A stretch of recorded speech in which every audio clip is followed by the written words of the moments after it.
who there's a city that we share, that is Bombay, and Jubanashwa, Mishra. We have got some idea of data about whose popularity by the simple maths of the difference as the audience today, but that's only because some of you do not know the stories and the journeys of Rajat and Jubanashwa. And they've both written a travel book each, and although I'm a travel writer myself, I've never actually managed to produce a travel book. And one reason why I admire the two of you, I should say, is that both of you managed to write a travel book when you're still in your 20s. And that is not an easy thing to do. First of all, although India is rich in many genres, and this is something I also want you to think about, for some reason, we don't really have a tradition of travel writing. If I'm right, and so many of the great travel books on India are, they are undoubtedly great, but they're written by people who are not Indian. Or maybe they became Indian in the process of writing it. There's no reason why there should be matters of passports. But sometimes we think of travel writing as simply the record of what you experienced when you went somewhere. I think it is a little bit sharper than that. And some of the great travel books, they seem, the idea behind them seems very self-evident, but clearly they are not, because they are often, it's only when you see the book that you realize what a great idea is contained within it. And that's why I want to begin with you, Rajat. For most of our childhoods, all of us who live in India have always on highway journeys seen these giant elephants and whales of the Indian roads, without ever crossing that barrier that seems to lie behind these very brightly painted facades. And even it had never occurred to me that there could be such an interesting story hidden in your idea for Truck Day India. And I have to say that your introduction to your book is one of my favorite pieces of travel writing ever. Because this travel writing, I think, is a coming together of two things. A certain place or an experience, and a certain very deep and perhaps long-stored desire to activate that potential that somehow, it is a kind of meeting. Devdas was talking about, the wanting to fall in love but not knowing how to get started. Well, travel writing is about feeling that there could be something in here and then doing the work to get started. So can I ask you to briefly sort of recapitulate your inspiration in setting out to write this book? And I would also like to know what is the difference between traveling and travel writing? I don't speak Urdu. But yeah, so just to give a brief introduction of myself, I am Rajat Ubhaykar. My book that Chandrahas was talking about is called Truck Day India. And the basic concept is that I traveled with truck drivers inside their trucks. I hitchhiked with them across India for around 10,000 kilometers over 6 months. So this was like asking about the inspiration. Like, I was born in Mumbai, and Mumbai is just too cramped, and I always sort of ached for those open landscapes of the Indian highways, And I fundamentally, by nature, right since I was a child, I was a restless soul in a sense. I was eager for new horizons and new landscapes. And as I grew up over the years, I decided to go into journalism, like perhaps propelled by this curiosity. And this is the book, and I thought, what better way to explore India than traveling with those who call its highways home, like the truck drivers of India. There are a lot of hidden stories, because often what goes unappreciated is that if there were no truck drivers, India would not be as it is today. We would not get our food, we would not get our supplies on time. They are crucial to the functioning of the Indian economy in a way possibly no other profession is. And yet, so very little had ever been written about them.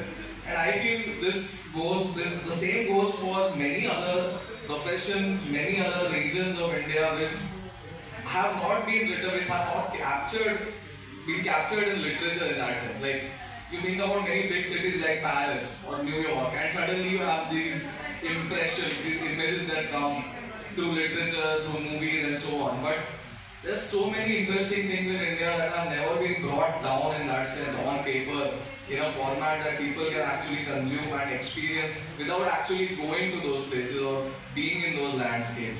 I think travel writing, in a sense, is a way to achieve that. It is to transport you not just into a different landscape, but also, if done well, possibly into the mind of another person, into the very life of another person who has lived a life completely different from yours, who possibly has nothing in common with you. But travel writing offers this chance to empathize with the world at large. I feel it can help cultivate a sense of empathy for people who are not like you, have done nothing what you have. So for me, travel writing was all this and more. And for personally, I feel that travel writing historically has had a use that is more profound than anything else. In fact, travel writing is a way for historians to recreate the past, and it has been for the longest time. Like right from Yuan Tsang's travels in India, or Marco Polo's travels in Asia, or Ibn Battuta's travels across Africa and Europe and India and all across Asia. These accounts still serve as a primary source for what those regions were like. And I feel that what I wanted to do with this book in a sense was just to capture what the lives of Indian truck drivers were like. What was the life of these people like in the early 20th or 21st century India. It's just a snapshot of a time. Those things may have changed from what I have experienced, but this is a snapshot of a period, of a profession, of a time in the country. So these were my broader ambitions with the book. And yeah, I think I'll stop there. Can you tell us something about the practical aspects of travel writing? When you set out on a trip, did you already know what route you would take, how long it would take, what was your budget, what were your surprises along the way? Yeah. So, travel writing, I feel like slowly, I've begun to think that the more difficulties you go through in a journey often, the more interesting it is for the reader in a way. Though the trick there, or the trap you can fall into is making travel writing just an account of yourself, of the difficulties you endured in order to write that book. There is that trap which you can fall into, where you just writing about, okay, I went through this. But for the reader, I feel often there needs to be some kind of a knowledge, some kind of empathetic narrative which can drive them forward, So that is also important, otherwise travel writing can be banal. And as far as your question is concerned, when I set out, I was a reporter. I was a journalist for Outlook magazine, and at that time they commissioned me to go on this journey. It was a wild idea. I went to my boss and I told her that, sorry, I'm going to quit this job because I want to travel with truck drivers. I just like, are you crazy? So why don't you just write a series of articles for us instead, and you can take your salary while you're on the job. So that was a very generous offer that actually in a way changed my life. And so my budget was threadbare. There was literally no budget. I had some salary, but I chose, my conscious attempt was, I want to live a life that is as close as possible to that of a truck driver. So that can't mean that I'm traveling in a truck and next day I'm staying in some 3-star or 5-star hotel. So this thing was, I'm going to stay in a lodges where the monthly rent, the daily rent is not more than 500 rupees. So this meant places that I've never stayed in my life before, but that was only the kind of places I stayed in. And there were a lot of surprises because this entire trip was spontaneous, and I consciously chose that there should not be any plan as such. So that ruins the whole spontaneity and also the experience for the reader. So what I used to do was, initially I had no idea how do I actually practically carry out this project, how do I actually hitchhike with truck drivers. So finally I decided on 2-3 strategies. One was that every city has a transport nagar. And transport nagars are where the entire goods business, the warehousing business, the trucking business, they are all concentrated in the transport nagar. So one strategy was I would go to these transport nagars, try to convince some truck driver or some consignment agent to allow me to tag along.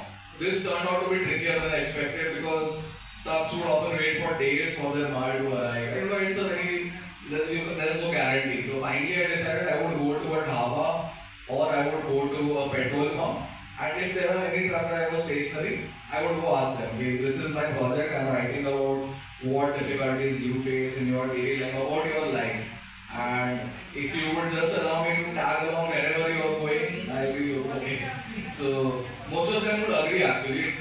The typical process would be barely 15 minutes or so, and I would manage to find someone who would be going in the general direction I want to go to.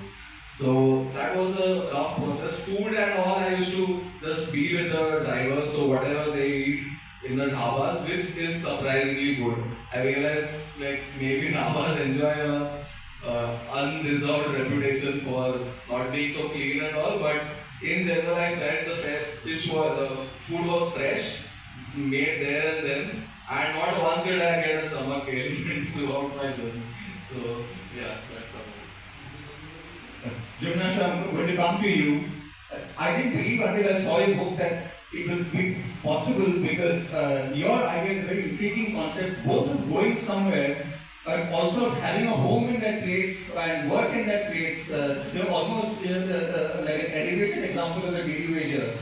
And this involved a different kind of planning and strategizing, and I was very interested as soon as I saw your book of working out what was your method to already have someone waiting for you when you got to a different state. But there's something beyond just the catchiness of your title. What made you come up with this idea of wanting to?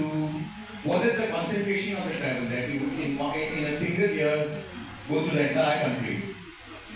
And maybe you can also do some of your talking in Odia for those people who want to hear you in Odia. Odia record Odia record ନା ସମସ୍ତେ ଓଡ଼ିଆ ଲୋକ actually 2013 ମୁଁ ଯେତେବେଳେ ଆରମ୍ଭ କରିଥିଲି ତା ପୂର୍ବରୁ ବହୁତ ଲୋକଙ୍କ ସାଙ୍ଗରେ ମୁଁ ଡିସ୍କସ୍ କରିଥିଲି ସମସ୍ତେ ତାମାନେ ପ୍ଲସ୍ ଟୁ ସରିଗଲା ପରେ most of the people want to do either engineering or medicine. Okay, so our objective is to like inspire the youngster that what you really want to do, you should do instead of going in like stereotypical profession of engineering or medicine. And this is actually this 28 jobs, 28 weeks, 28 states is a part of 1 week job project, and we did in 5 countries actually. I mean, in USA someone else did that. In Canada, some ICANN has done this same exploration, and in India actually I did. So their concept is like 52 weeks, 52 jobs throughout the year. Here in India, I thought, okay, why not doing one job in every state of India? And that's how my journey has started, to just inspire the youngster to whatever the profession they want to do, they do. So our tagline used to like discover your passion and live with it. And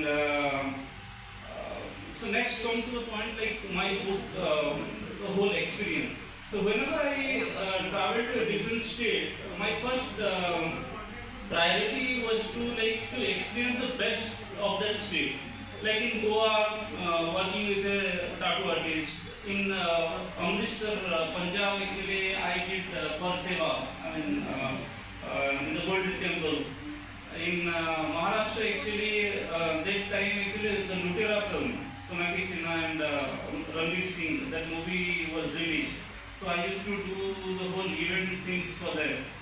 And Himachal Pradesh, actually I was working as a mountain cleaner. There was a German lady called Jody Underhill. She started an NGO called Waste Warriors, whose primary objective is to clean up the Vaksunak and Dharamsala area. So like that, actually there are many experiences. You can say in Banaras, in the cremation ghat, actually I spent a whole week. In Bihar, I used to sell condoms. So that's like a very new experience for me to convince the palms of and beauty owners to sell condoms. Actually, it was a government initiative for like so the content should be easily available to every part of the rural India. And as part of that, we used to convince different farms to keep the stock of condom.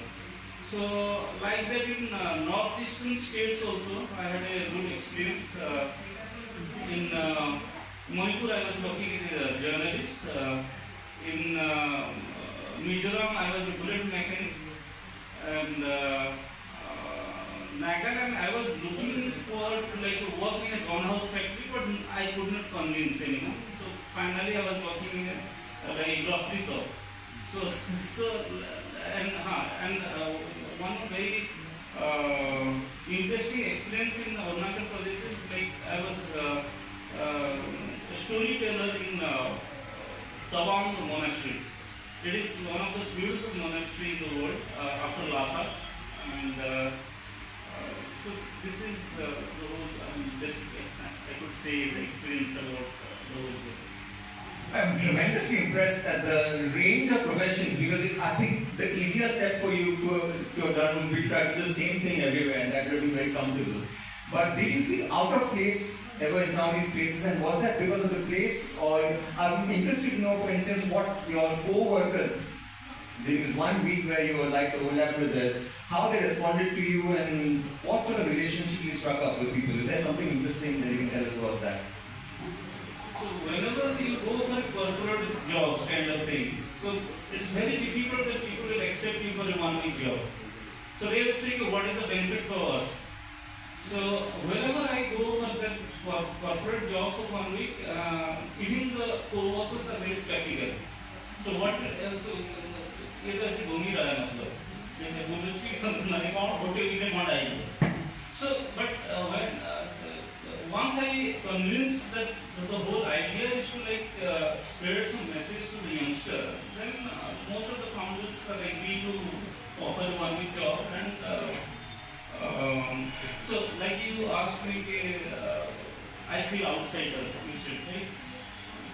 So whenever there was a rejection, I feel outsider. Like in Nagaland, actually, I was trying to go for. I tried to convince a lot to work in one of factory, because in Nagaland it's very easy to get in gun license, and even in Cherry, there is a big crocodile bank is there. I want to work as a volunteer over there in that crocodile bank. There used to be 5,000 crocodiles in that bank. So that also I could not do. So I was selling peanuts in the Marina Beach, Chennai. So that's how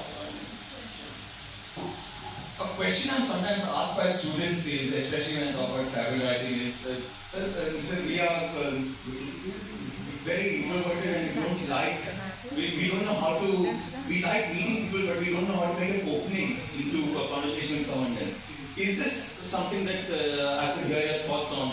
Does one have to either be or force oneself to be more extroverted or outward reaching as a travel writer, and what advice can you give young people who also want to do something that takes them out of their comfort zone but feel they have these hesitations inside their head? Is it something only of the mind, or are there some real barriers that you have to overcome? So I would also term myself an introverted person. I'm not particularly extroverted. But yeah, I would say yes, in a sense, what needs to come across when you're interacting with strangers is the genuineness and sincerity of your intentions and the curiosity to know about someone's life. Someone's life, not just, it could be from their childhood. And the trick is to I think, just ease yourself into an interview method where you slowly from the mundane facts of daily life to move to their character, their personality itself, how it was shaped, about their childhood. And people have very interesting things to share. Because they have never been asked this question in a sense. What was their childhood like? Possibly they never even thought about it after going through that. So once you start reflecting on these questions, many interesting answers come about. And it becomes an enjoyable experience both for the interviewer and the interviewee. So as far as trucks were concerned, I used to be stuck in a truck with some person whom I have never met before for up to 24 hours. And for me, therefore, making conversation was, I mean, the opportunity were endless. Like I literally had hours and hours to really get to know another person. This can be a challenge in other settings of travel writing where your encounter with someone may be more fleeting, where you don't really have the chance to actually, how do you even paint a pen portrait of someone, right? Like without actually even getting to know them. So I was lucky in that sense that I had hours and hours with people to just interrogate them about anything that came to my mind. And during these times, I am not me per se. I am just a receptacle through which like from their mind the answer flows down to my notebook. In that sense, I just want to know as a journalist, I'm no longer a journalist, but I think asking questions is a primary skill, right? In that sense, how to ease someone, how to make them comfortable, and it comes with practice. And I think that would be my advice that there is no harm is going to come out of you in a sense. For young people who may be hesitant, who may be introverted, all you require is a little bit of confidence, a pen and like a small notebook in your hand, and you will be able to get any interview you want, pretty much. You just need that much. Could we have that phone off, please? It's a very good question actually. I mean, to be an extrovert, it's very easier for the person to travel around and reach out with people. But being an introvert, the same thing, like you said. But when you started the conversation, the initial conversation is the icebreaker thing actually. After that, actually, I mean, once you start the conversation and you have enough time, you are not finishing the conversation within 15 minutes or 20 minutes, but you are traveling throughout the country. So whenever you have, it doesn't matter for the introvert also. I mean, people always love to listen your part of stories also. And that's how you create your own set of friends. Being an introvert also, you create your own set of friends whenever you travel. And I'm lucky that I can say I have many friends in most part of India. I mean, because since I have stayed in northeastern state, I've stayed in a in a Mishra professor's house. So they don't believe themselves as Christian. Most of the people think in Mishra is 98% Christians. Yeah. So but they believe that they are Jews. And there is a community called Manas. And the Manas community claim themselves they are Jews. And before 2014, in 2012 or 13, 4,000, 5,000 people, they had migrated from Mithran to Israel. And they took up their citizenship. So you need to learn a lot of stories from them. And what is their anger to the government also? If the government is throwing bomb at your homes, I mean, for different circumstances, whatever the insurgency, I mean, they try to justify their insurgency. Why insurgency started in some part of the country? Then you say, so their counter narratives also you have to listen and understand. For example, one more similar story I want to share. People from Jammu and Kashmir. Here also we have NCC. They also join NCC. Okay. During Kargil war, the people with whom I used to work as a rafting trainee, we used to do whitewater rafting in Jammu and Kashmir.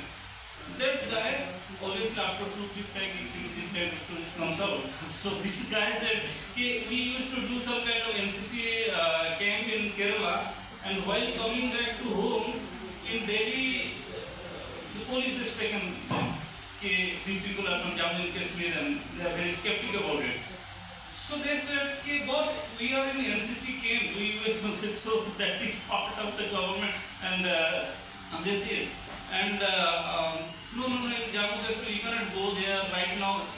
These people try to convince that the war is happening in Kargil, nothing is happening in our places. So this thing happens. So they have their inner force, what they have faced. So this kind of counter narrative is very much important when you travel. Since we are staying in Odisha, okay, we do not have any experience of like India, Pakistan partition. So we just watch films and think, what is that? So watching Gadar film or maybe a book by Khushwant Singh and something like that. But the person who has migrated from Pakistan during the migration, so what is the anger in them? If you hear them, then you will understand what actually they have gone through. So these are actually, I feel, I learned during the travel. And one more thing that whenever you travel, you cannot ignore, in Tripura you cannot ignore the red flags all around the places in Tripura. Right now you may see maroon colors, they are changing, but so you cannot ignore that. And similarly in Kerala, one strange thing I experienced that in the boathouse, I had experienced 1 week in the boathouse in Kerala, that every person gets equal salary. Whether you have 4 years experience, whether you have 10 years of experience in the boathouse, whether you are an FSR. So that symbolizes the communism. Okay. And if you travel to Kolkata, you can see a series of balloon shops. You can see in the market. So that shows the perfect competition of economics. So these are the experiential feelings whenever you travel. So that's my learning from this journey, and that's wonderful, wonderful. From listening to you, I realized that one of the best things about traveling, even in one's own country, is the ability to make these fine distinctions that you do not learn from books. These are things that only you derive from experience. And they may be only true as of the last 6 months or the 1 year. There's always a new set of circumstances coming into being. But it also strikes me that before you had not met any of the Oriya travel writers, and when you went on your journey 10 years ago, I think you would have found that even now most Indians do not have a friend from Odisha, do not personally know a person from Odisha. We come from one of the least visited states in India. And Oriya Odisha, what were the perceptions that you found while you were traveling, trying to find out something about them? They were also must have been curious about you. What were the things that they associated with our state? And was there something about you that surprised them as an Oriya? Odisha माने तो जगन्नाथ. जो जगह travel करे, if you say that I am from Odisha, people will correlate more as I am from Jagannath. So that's the easiest thing actually people can correlate. But since things have changed, people बहुत लोगों को हमने Odisha को उनके लिए को जानना है. People doesn't know what is Odisha. The things have been changed with time, and for different reasons. It's not just about cyclone or just a Puri Jagannath temple, but there are certain places or certain people who may ask you that okay, where is that state? Because of our lack of more books, I can say, or maybe more films based out of Odisha. It should be so that people know more about this state. So we are lacking of that. I think we should have more books, more in English actually. That's the way. That should be the universal language, so that people should know about our culture. People should know about our food habit. People should know about our tradition, our beliefs. Not just this stereotypical thing also. It should not be like Odisha means only. There are a lot of things there. There is a lot of history about Odisha. Like I said about this Tabang thing. There is a beautiful monastery in Gajapati district. During the Dalai Lama when he came from China to India, so there is a settlement of Tibetan settlement throughout India. And one such settlement is in Gajpati district, what we call Jirang, the place name is Jirang. So there are 2,000-3,000 Buddhist settlements in Jirang, Gajpati district. So there are so many stories. I mean, like right now, after this Instagram comes into picture and people are traveling and making reels, people are saying, oh, this is not Leh Ladakh, this is Gajpati district. Okay, so but travelers are always there. Like Rajat has said, travelers are always there from the Wilson era. The only thing they don't have is like they don't have any Royal Enfield bullet and this what tents are available right now. This is decathlon and everything. And it's a more commercialization of travel these days. But travelers are always there. So yeah. Rajat, you and I must know the same feeling of being travel riders, that the same experiences that are so wonderful, so fresh, so vivid and so memorable on a Monday, if you don't note them down, then by Tuesday evening they've all disappeared into the mist, and the pleasure of one day erases the memories of the previous one. And that is both the happiness of traveling and the risk of it. So, in that sense, travel writing is one of those few genres where the travel and the writing have to be, if not done simultaneously, at least must have the drafts of some ideas and experiences to be able to write up later. Can you tell, especially those who are the younger people in the audience, what is the discipline or the labor of being a travel writer? What schedule do you need to keep? There must be days when you're absolutely dog tired, you still have to sort of write up everything, isn't it? So I think do not rely ever on your memory. That's the first piece of advice I like to give, because memory is very tricky and memory is also very, very unreliable. It will make up things. So for me, when I was traveling for Truck the India, I constantly had a couple of pocket notebooks and I would note down literally every single thing I came across. I mean, I had it at my side while I was interviewing a driver in the truck. I would somehow manage to make out what he was saying over the drawl of the engine, and I would write down everything. And not just what he is saying, but your environment around you. Anything that strikes you, it may be a very, very minor detail, but those minor details are what lend authenticity, are what lend, makes the whole picture complete in that sense. So the minorest of minor details, something, or even a feeling that arose in you when you are looking at a scenery. So all those things, not just what is physically out there, but also what that experience arose inside you. So all these things, it was completely unorganized in that sense, because I would just note down randomly as and when I felt something or as and when I observed something.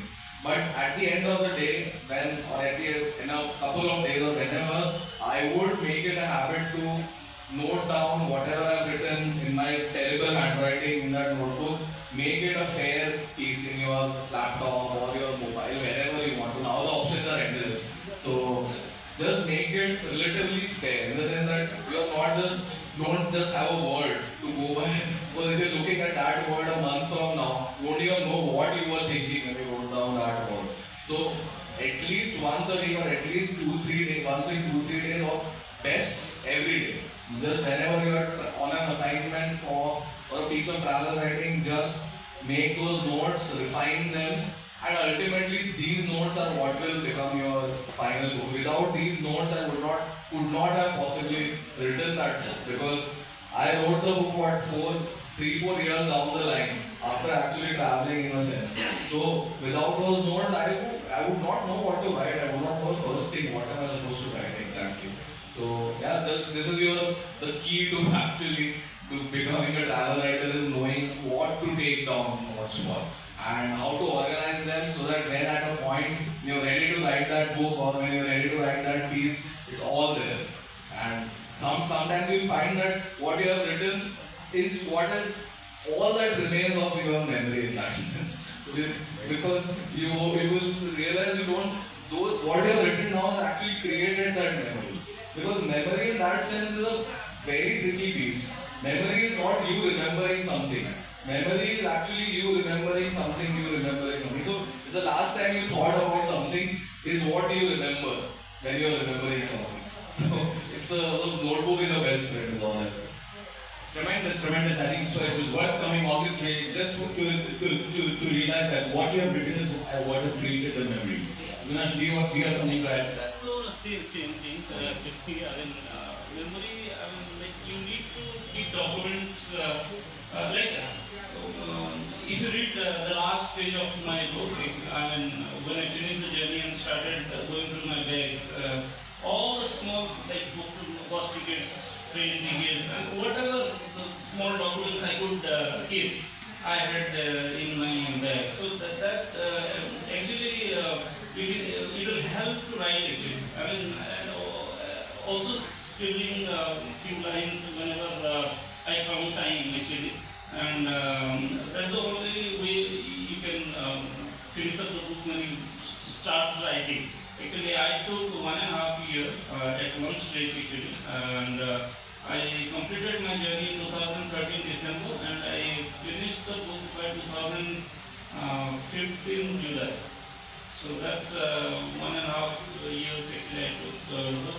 And the whole publishing journey is, I think, Chandrahas can see or Rajat can add on that. Like every writer goes through the publisher's journey, like reaching to all the publishers and rejection, etc. But on a contrast, Rajat said the publisher already pitched him. He has agreed to publish the book. So in my case, it was different. I could not convince. No one said yes, no one said no. So finally, in 2016, actually, I did a self-publishing, and the same working BookFairs, BookFairs actually we released the book, and but finally, affairs by and somehow convinced to speaking guidance and. Finally, my book again re-released Speaking Tigers in 2021 November, if I'm not wrong. And now, but the good publishers is very much important because if it is not available in the market, then how can people know about your experience? So there is no point of giving times of years and no one able to get your book. So in a way, actually, I am very thankful to Gopi Bhutia for that matter, and I am associated with Gopi Bhutia from the very beginning, actually, and 2015-16, I think, and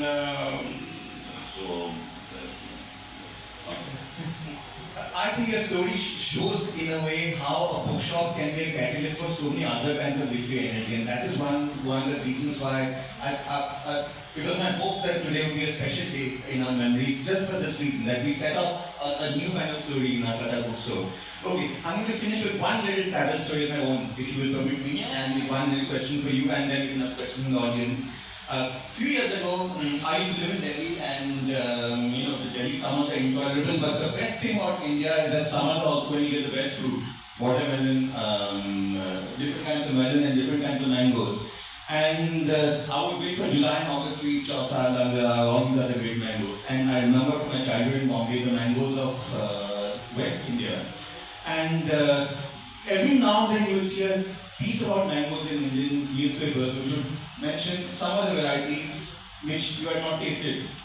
And it occurred to me that most Indians eat lots of mangoes but have not eaten most of the mango varieties of India. We all eat very deeply within a small range. And somehow the idea came to me that wouldn't it be amazing to spend a few days of my life only eating the different mangoes of our country. And I called up all the people I knew to ask about tips. The other thing is that sometimes mangoes are localized to a region or to a particular month or even a week of the year. So if you want to make a trip of 15 or 20 days, you can have to hit as many hotspots as possible within that by moving all across the country. And I was a route of my own, and even now I don't think when I think back on my travel writing life, I can't remember 15 days better than this, where within 4 days I eaten more different kinds of mangoes than I had in my first 40 years of my life. And these discoveries, to know that just outside the perimeter of what we know about our country lies a much bigger country that requires legs and a mind and a route to discover, is, I think, the greatest pleasure. It makes all the sweat of travel writing worth it. And what really surprised me about my trip wasn't just there were amazing mangoes to eat of different kinds of flavors and tastes. Sometimes I would take a mango back across the country to share with other friends of mine.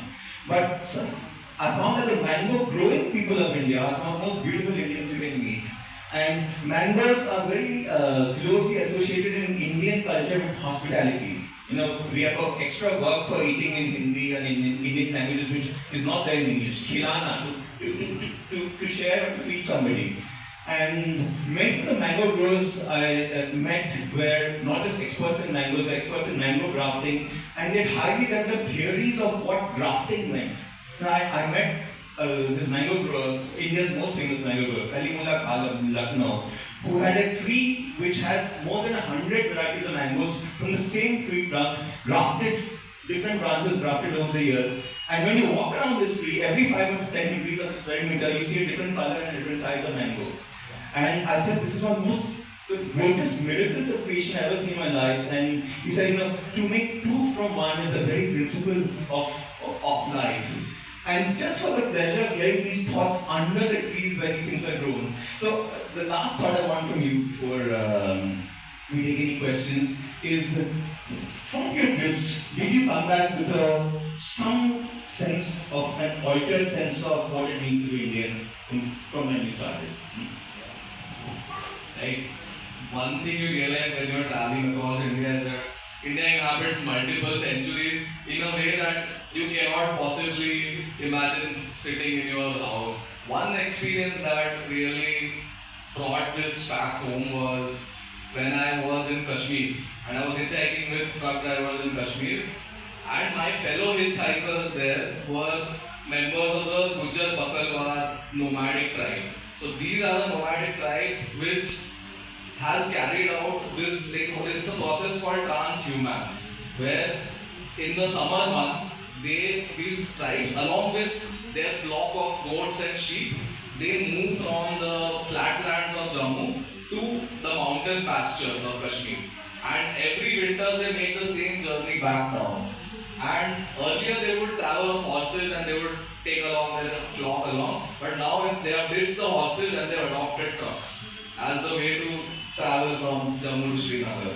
So this fact really, and they have not altered in any significant way. Their lifestyle, in that sense, apart from the trucks, has been the same for millennia or at least a few centuries.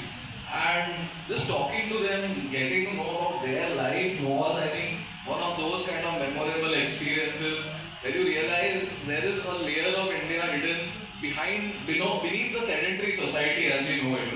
People like us. There is a different layer of India which somehow we miss all the time. And nomadic people as a subject has long been a source of fascination for me, which in part is why I even decided to do Truck Day India, because truckers are the modern day nomads. In that sense, they are professional nomads who are out there traveling day in and day out across the country.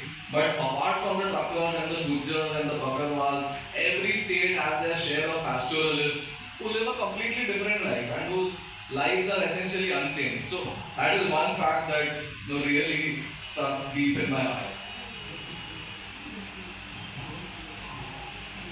Like I have already told about different experiences. I was very fascinated about the Gujarat chapter, what he said already. So I should not repeat. I mean, anything else you want to? Okay. I noticed that in contrast to Rajat, your trip was highly structured, a week in every state. Were there some places where you actually felt whether because of the place itself or people you met that you didn't want to leave when it was time to leave? Yeah, many times actually. I mean, this happens. And in Manipur, actually, I was talking to the person also when I was staying with the family. His mother, actually, I mean, like, we used to talk a lot. I mean, for almost a week. I feel like a home. So, what is my perception before going to the northeastern states of India is like it's almost similar. That was our usual perception. But Manipur having a very different, they have their own religion. Now people call it as Hinduism, but they have their own religion called Sonamoi. And if you wake up in a Manipur house, you almost feel like a Odia. Like the same Tulsi Chomra, then the similar kind of flora and fauna. Almost someone like ये आमर activity थी वो ओडिशा रे almost similar है. Even the Krishna the dance, I think it's called Rafting or something like that. It's very popular in Manipur. So that is one idea of Vaishnavism also, what is very similar to Odisha. So I feel like home in Manipur, and when I left Manipur, I mean, like my friend's mother actually, I could say, I mean, she was almost like crying for a long time. I feel, okay, I'm just going out on my own home. So that's kind of experience, or maybe in Mizoram also when I was staying with the Trainee family, I had a fever because since I was traveling for almost like 6-7 months, my health was not that good, and suddenly you are traveling from a very hot state to a very cold state, and so I feel very. I had a high fever that time, and they are like her mother was like it's very caring, and so I feel like home in most part of India, and so this is I created many families around India actually in many part of the state. So instead of traveling and staying in lodges, I mean, try to make friends and stay in their home so that you can learn their actual tradition, actual how they eat, what is their food habit. For example, one more thing, since we are from in the hill areas, people call the mainland. These people are from mainland. So in and mainland people like down. That's their perception. Okay. So what happens in Mizoram, they had made dal, and every day they do hits up and give it to me. 2 days I just realized that the same dal is serving and they are serving. I said, no, it's not necessary that every day we used to have dal, and obviously you cannot have the same dal so that's what. It's very important to communicate also, whatever your likes, dislikes and everything, and go travel India and make your own families in every part of the states. That's what I would like to say. Lovely, lovely. Is there